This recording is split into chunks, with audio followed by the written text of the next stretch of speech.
Finalidades do processo penal. Então, no vídeo de hoje, nós vamos dar continuidade ao nosso curso básico de processo penal, com o estudo das finalidades do processo penal. Então, segundo a doutrina do professor Hoxin, Klaus Hoxin, e do Dr. Figueiredo Dias, podemos organizar 4 finalidades do processo penal.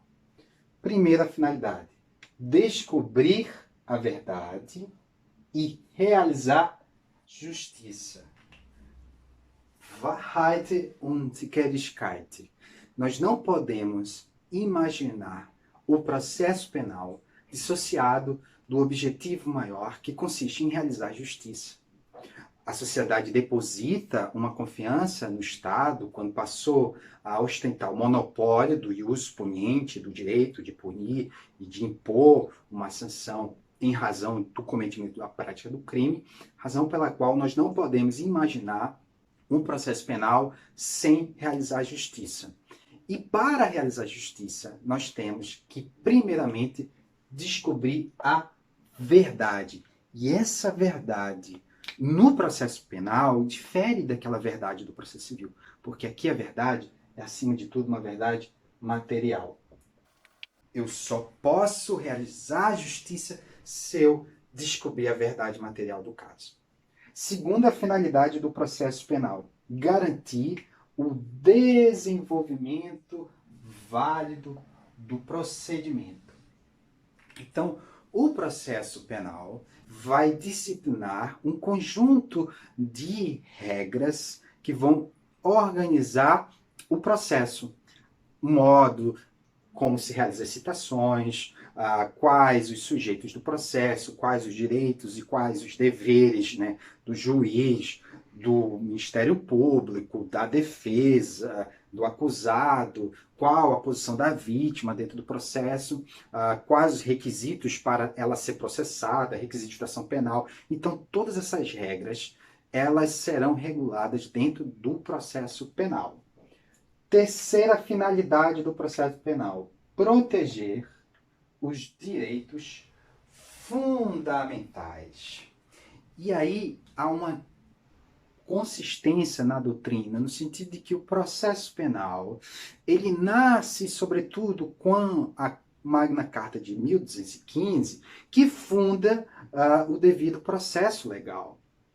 Segundo o professor Paulo Mendes, da Universidade de Lisboa, a Magna Carta, ela fundamenta esse devido processo legal, razão pela qual nós não podemos imaginar um processo sem limites. Então, o Estado, ele precisa ter limites para poder exercer o ius puniente. Então, ele deve proteger os direitos fundamentais. E não só proteger os direitos fundamentais do acusado, do investigado, do indiciado, mas também proteger os direitos fundamentais da vítima.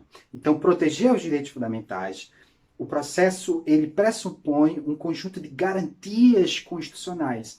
Essas garantias, elas podem ser visualizadas no direito de defesa, no direito de ser processado num tempo razoável, no direito de recorrer, no direito de não se declarar culpado, de não confessar mediante qualquer tipo de coação. Então, um conjunto de garantias que realmente vão dar legitimidade ao processo penal. Essa é uma finalidade dele, portanto, proteger os direitos fundamentais.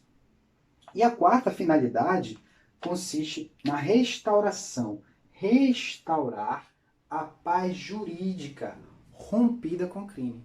Então, quando ocorre um crime, há uma intranquilidade social decorrente da quebra, do dano causado, razão pela qual a sociedade espera e deposita no Estado a confiança no sentido de punir, de responsabilizar criminalmente aquele que praticou o crime. Com isso, permitir a restauração da paz jurídica. Restauração é essa que dar-se-á por meio de uma sentença, quer condenatória, quer absolutória, porquanto ela vai revelar aquela verdade que foi obtida naquele processo e de maneira irrecorrível.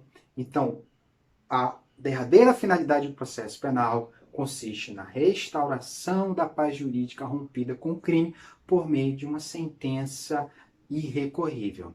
Em síntese, são 4 as finalidades do processo penal: descobrir a verdade material e realizar justiça, garantir o desenvolvimento válido do procedimento penal, proteger os direitos fundamentais, tanto do acusado quanto da vítima e dos demais sujeitos interessados processuais, e, por fim, restaurar a paz jurídica rompida com o crime por meio de uma sentença irrecorrível.